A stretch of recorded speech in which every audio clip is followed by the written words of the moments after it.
ஒளி பொருந்திய அழகிய கண்கள் அவனுடையது என்றுதான் சொல்ல வேண்டும். அவனது கண்களை எவற்றுடன் ஒப்பிடுவது என்று எனக்கு தெரியவில்லை. ஆனால் அவை பேசக்கூடிய திறன் கொண்டவை என்பதை மட்டும் என்னால் உணர முடிகின்றது என்றுதான் சொல்ல வேண்டும். அந்த கண்கள் தான் இத்தனை வருடங்களுக்கு பிறகும் எனக்கு அவனை அடையாளம் காட்டி கொடுத்தன. நான் அவனை அடையாளம் கண்டு கொண்டது அவனுக்கு ஆச்சரியத்தை தந்திருக்கலாம். அவனது முகம் திகைப்பினால் வெளுத்திருந்தாலும் அவனுடைய கண்கள் என்னை அடையாளம் கண்டு கொண்டது போல எனக்கு மட்டும் பரிட்சியமான மொழியில் சிரித்தன. அவனது விழிகளுடன் எனக்கு இருந்த பரிட்சியம் அவனுக்கு தெரிய வாய்ப்பில்லைதான். ஜனனியா? திகைப்பின் ஊடே கேட்டான் அவன். ஞாபகம் இருக்கா? திடீர் அதிர்வில் பூரித்தேன். அவனும் சிரித்தான். அதைவிட அவனது கண்கள் அழகாக சிரித்தது என்றுதான் சொல்ல வேண்டும். ஞாபகம் இருக்கு. ஆனால் அடையாளமே தெரியாத அளவிற்கு மாறி இருக்கிற. எப்படி என்ன கண்டுபிடிக்க முடிஞ்சது என்று அவன் கேள்வியை எழுப்பினான். நான் பதில் ஏதும் சொல்லவில்லை. அதற்கு அவனது கண்கள் தான் காரணம் என சொன்னாலும் அவனுக்கு புரியாது. பல வருடங்களுக்கு முன்பு சிறுவனும் இல்லாத இளையவனும் இல்லாத தோற்றத்தில் 13 வயது மாணவனாக புதுமுக வகுப்பிற்குள் நுழைந்த போது அவனது கண்கள் இப்படிதான் குழப்பத்தில் இருந்தன. அதே குழப்பத்தை மீண்டும் இப்போது காண நேருவது ஒரு வகையான குதூகலத்தை தருகிறது. 6 வருடங்களாக பயின்ற தமிழ் பள்ளியை விட்டு பிரிந்து புதிதாக இடைநிலை பள்ளிக்கு சென்றது வேற்று கிரகத்திற்குள் நுழைந்தது போல இருந்தது. புகுமுக வகுப்பை 2 வகுப்புகளாக பிரித்திருந்தார்கள். பள்ளி தொடங்கிய 2வது நாளன்று பக்கத்து வகுப்பிலிருந்து அவனும் சாரதாமணி என்ற மாணவியும் எனது வகுப்பிற்குள் மாற்றப்பட்டார்கள். அவர்கள் இருவரும் தோட்டத்து தெலுங்கு பள்ளியிலிருந்து வந்திருந்தார்கள். அவர்களுக்குள் தெலுங்குள் உரையாடி கொண்டார்கள் என்றுதான் சொல்ல வேண்டும். சாரதாமணிக்கு பூனை கண்கள். அவை பெரியதாக இருந்தாலும் சற்று நேரம் உற்று பார்த்தாலும் பயத்தை ஏற்படுத்தும் வகையில் அமைந்திருந்தன. இதில் இன்னொரு வியப்பு. அவனும் சாரதாமணியும் நான் பயணித்த அதே பேருந்தில் பயணித்ததுதான் எனக்கு வியப்பு. அவன் அமைதியான தோற்றத்தை கொண்டிருந்தாலும் அவனை நல்லவன் என்று சொல்ல முடியாத வகையில் அவனது குணங்கள் இருந்தது. வகுப்பறைக்குள் அமைதியின் வடிவமாக இருக்கும் அவன் பேருந்தில் கூச்சலும் கும்மாளமுமாக நடந்து கொள்வான். குறிப்பாக பேருந்தில் ஏறும் மாணவிகளையும் பேருந்துக்கு வெளியே நின்று கொண்டிருக்கும் மாணவிகளையும் கேலி செய்து துன்புறுத்துவான் என்றுதான் சொல்ல வேண்டும். அந்த விதத்தில் அவன் மீது எனக்கு வெறுப்பும் அச்சமும் இருந்த போதிலும் கோபம் ஏற்பட்டதில்லை. அதற்கு காரணம் அவனது தங்கைக்காகவே அல்லது தாய்க்காகவே இருக்கலாம். எங்களது குடியிருப்பை அடுத்துதான் அவனது தோட்டம் இருந்தது. புதுமுக வகுப்பிற்கு சென்ற பிறகு தமிழ் பள்ளியில் கற்றுத்தந்த தேவார வகுப்பை தொடர முடியாமல் போனதால் தோட்டத்து கோவிலில் தேவாரம் பயின்று வந்தேன். அங்கு அவனது தங்கை அறிமுகமானாள். அக்கா என்று மழலை மாறாத குரலுடன் என் அருகில் வந்து அமர்ந்து கொள்வாள். முடிந்தவரை தேவாரம் பாட முயல்வாள். அவனோ பூனையைப் போல அமைதியாக அவனது அம்மாவுடன் அமர்ந்து கொள்வான் என்றுதான் சொல்ல வேண்டும். அவனை அப்படி பார்க்கையில் வியப்பாக இருக்கும். அவனது அம்மாவின் முகத்தில் எப்போதும் சோகம் ததும்பும். அனுதாபத்தை அள்ளி கொள்ள வைக்கும் முகமாக அது தோன்றியது. அவனின் அப்பா அவர்களை விட்டுவிட்டு அத்தோட்டத்து கங்காணி மகளுடன் ஓடிவிட்டதாக தோட்டத்தில் பலரும் பேசிக்கொண்டார்கள். இப்படி ஒரு சோகத்தில் இருந்து கொண்டு ஏன் அவன் நண்பர்களோடு சேர்ந்து அட்டகாசம் செய்கிறான் என எனக்கு அடிக்கடி தோன்றும். மறு ஆண்டில் 1ஆம் படிவத்தில் நுழைந்தோம். மற்ற பள்ளி மாணவர்களுடன் புகுமுக வகுப்பு மாணவர்களையும் இணைத்து வகுப்புகள் பிரிக்கப்பட்டன. நான் முதல் வகுப்பிலும் அவனும் சாரதாமணியும் இறுதி வகுப்புமாக பிரிந்தோம் என்றுதான் சொல்ல வேண்டும். எனது நெருங்கிய தோழியான அன்பரசியும் அவனது வகுப்பில் இருந்தாள். அன்பரசி நல்ல நிறம், 13 வயது என்றாலும் 16 வயதுக்குரிய பருவ எழில் அவளிடம் இருந்தது. வகுப்பில் அவன் செய்யும் சேட்டைகளை இடைவேளை நேரத்தில் சாரதாமணியுடன் சேர்ந்து கொண்டு சொல்லி சிரிப்பாள். அவனிடத்தில் கொஞ்சமும் மாற்றம் இல்லாதது எனக்கு வருத்தத்தை அளித்தது. அவன் நடக்கையில் சற்று தாங்கி தாங்கி நடப்பான். சிறு வயதில் அவன் கொய்யா மரத்திலிருந்து தவறி விழுந்ததால் எலும்பு பிசகி அது முறையாக சிகிச்சை செய்யாததால் அவனது நடையில் அந்த ஊனம் இருந்தது. சாரதாமணி அவனுடன் சண்டையிட்டு கொள்ளும் போது அவனை நொண்டிபாலா என்று அழைப்பார். அவனது தோட்டத்திலும் பலர் அவனை அவ்வாறு அழைப்பதை கேட்டிருக்கிறேன் என்று தான் சொல்ல வேண்டும். அவனது பெயரை போன்று எதிர்காலமும் ஊனமாகி போய்விடப் போகிறது என்ற கவலை எனக்குள் கலக்கத்தை கொண்டு வந்தது. அதன் விளைவுதான் சாரதாமணிக்கும் அவனுக்கும் இடையில் ஏதோ புகைச்சல் ஏற்பட்டு சாரதாமணி என்னை தேடி வந்து உதவி கேட்டபோது மறுக்க முடியாமல் போனது. அதுவே இன்று வரை எனக்குள் ஆறாத வடுவாய் வலித்து கொண்டிருக்கின்றது என்றுதான் சொல்ல வேண்டும். அவனுக்கு சரியான பாடம் கற்றுக் கொடுக்கணும். யாரிடமாவது அறை வாங்கினால்தான் அவன் அடங்குவான். அதுக்கு சரியான ஆள் அன்பரசிதான். அன்பரசியை யாராவது உற்று பார்த்தாலோ எரிந்து விழுவாள். கடிதம் எழுதினால் சும்மா விடுவாளா?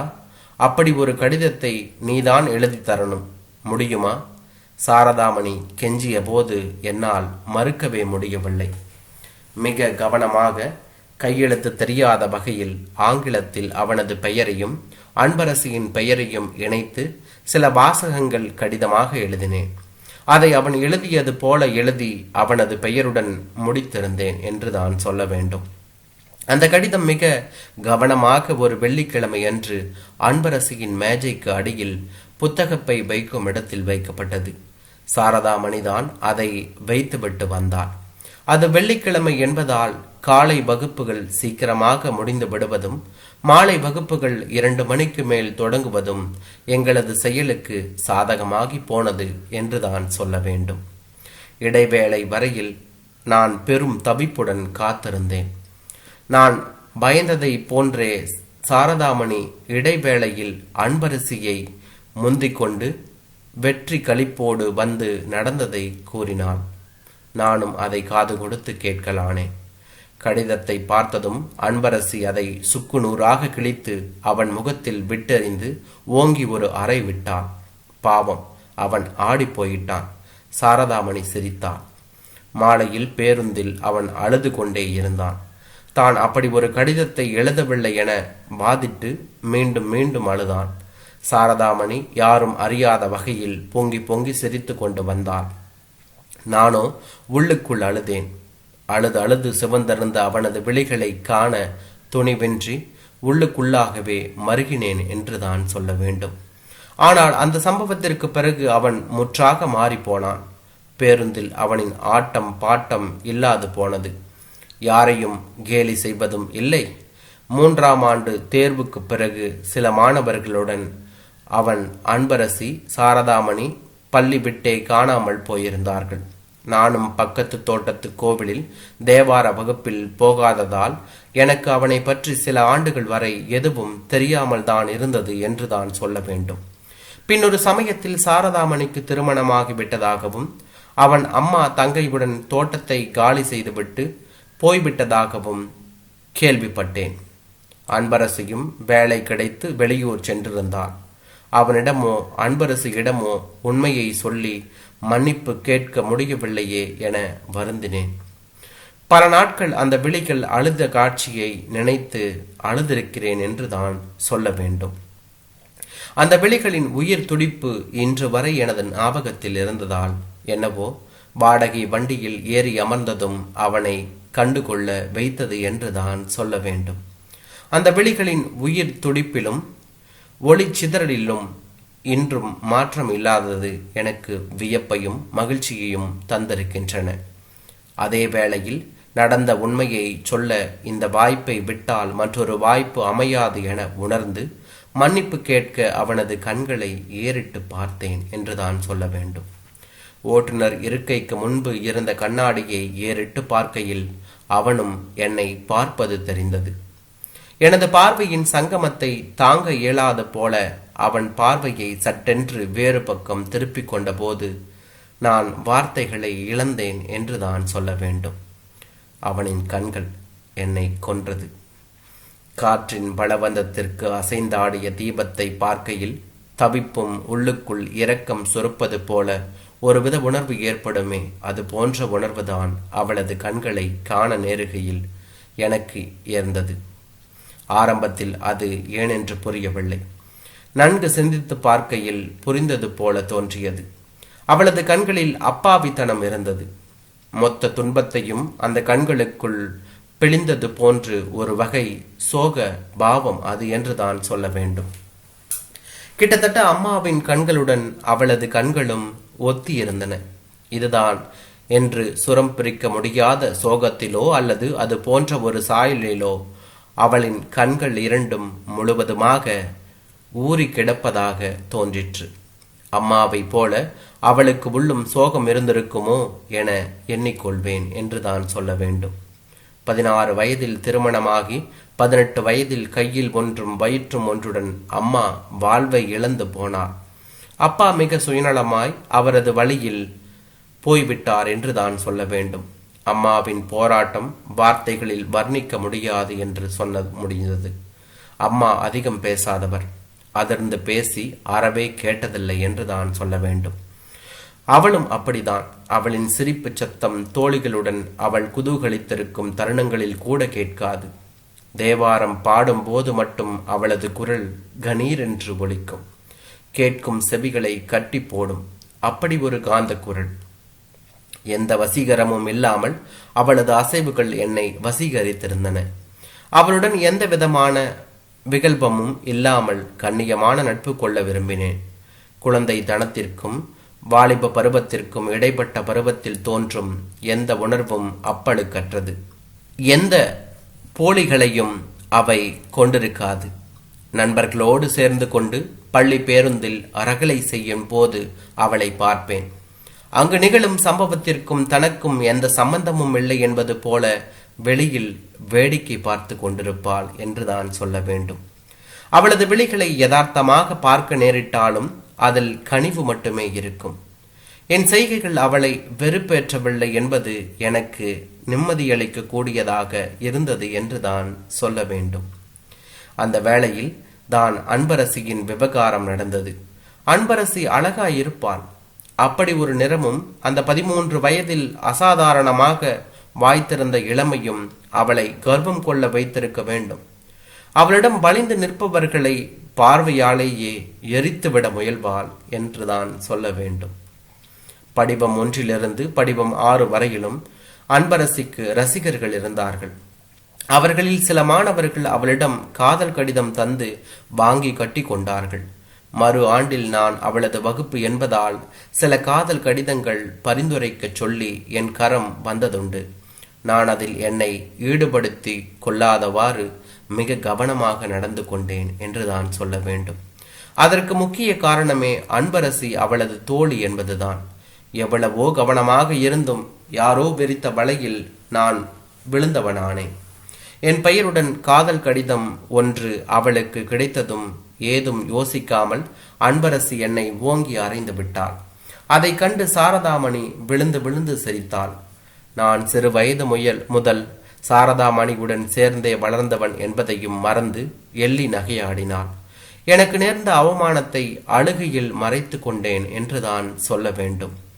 மாலையில் பேருந்தில் அவளையும் சாரதாமணியை தவிர மற்ற அனைவரையும் என் நிலை பரிதாபப்பட வைத்தது. சாரதாமணி சிரித்ததை விட அவளின் மௌனம் என்னை கொல்லாமல் கொன்றது என்றுதான் சொல்ல வேண்டும். அந்த நிகழ்ச்சிக்கு பிறகு அவள் என்னை ஏறெடுத்து பார்ப்பது கூட இல்லை. எப்போதும் அவளது முகத்தை ஏதாவது ஒரு புத்தகத்தினுள் திணித்து கொண்டிருந்தாள் என்றுதான் சொல்ல வேண்டும். அது என்னை ஒடிந்து போக வைத்தது. அதன் பின்பு எங்கள் பேருந்துக்குள் நான் எந்த விதமான ஆர்ப்பாட்டமும் இல்லாத மாணவனாகி போனேன். காலத்தின் நகர்ச்சி என்னை அவளிடத்தில் நெருங்க விடாமலேயே செய்துவிட்டது என்றுதான் சொல்ல வேண்டும். அதே காலம் இத்தனை வருடங்களுக்கு பிறகு என்னை வாகன ஓட்டியாகவும் அவளை அதே வாகனத்தில் பயணிக்கும் பயணியாகவும் கொண்டு வந்து நிறுத்தியிருக்கிறது. அவள் என்னை எப்படி கண்டு கொண்டாள் என்பது இப்போதைய எனது ஆச்சரியம். எனது வாகனத்தில் என் பெயரை கண்டிருப்பாளோ என்று கூட நான் நினைத்ததுண்டு. சொந்த வண்டியா என்று கேட்டாள். ஆமாம் என்று சொன்னேன். சந்தோஷம். அவள் தலையசைத்து சிரிப்பதை கண்ணாடி வழியாக நான் கண்டேன். சொல்லிவிட வேண்டும் மனதிற்குள் ஆராதிக்கும் காயத்தை, சொல்லியே ஆக வேண்டும் என்று தோன்றியது. அன்பரசிக்கு சத்தியமா நான் கடிதம் எழுதல ஜனனி. தொண்ட வர வந்த வார்த்தைகள் அப்படியே அங்கேயே நின்றன என்றுதான் சொல்ல வேண்டும். அவள் இறங்க வேண்டிய இடம் வந்துவிட்டதாக சொன்னாள். மனம் பதைத்தது. சொல்ல முடியாமல் போய்விடுமோ என்று அவளுக்கு தோன்றியது, அவனுக்கும் தோன்றியது. குறிப்பிட்ட இடத்தில் நிறுத்த சொன்னால். நின்றதும் எவ்வளவு என்றான். பரவாயில்லை, வேண்டாம் என்றான் அவன். ஐயோ, என்ன இது பாலகிருஷ்ணா? இழுத்தாள் அவள். அவன் எதுவும் பேசாமல் நின்றான். பரவாயில்லைன்னு சொல்றதானே என்றான் அவன். அவளின் கண்களை முழுமையாக ஏறிட்டேன். கண்ணாடி கூண்டுக்குள் அவை சிறைப்பட்டு கிடந்தன. நன்றி சொல்லிவிட்டு இறங்கி ஒரு சில வினாடிகள் தயங்கி நின்றாள். பின்பு தலையசைத்து விட்டு நடந்து போனாள். ஒரு விதமான வெறுமை என்னை ஆட்கொண்டது என்றுதான் சொல்ல வேண்டும். இத்தனை வருடங்களுக்கு பிறகு எங்களுக்குள் இந்த சந்திப்பு நிகழ்ந்ததும் சொல்ல நினைத்திருந்த உண்மையை சொல்ல முடியாமல் போனது மட்டுமல்ல, அவளது அப்பாவித்தனமான அம்மாவின் கண்களைப் போலவே ஒளிந்திருக்கும் கருமணிகளை கூட காண வாய்க்காமல் போய்விட்டதே என்றான்.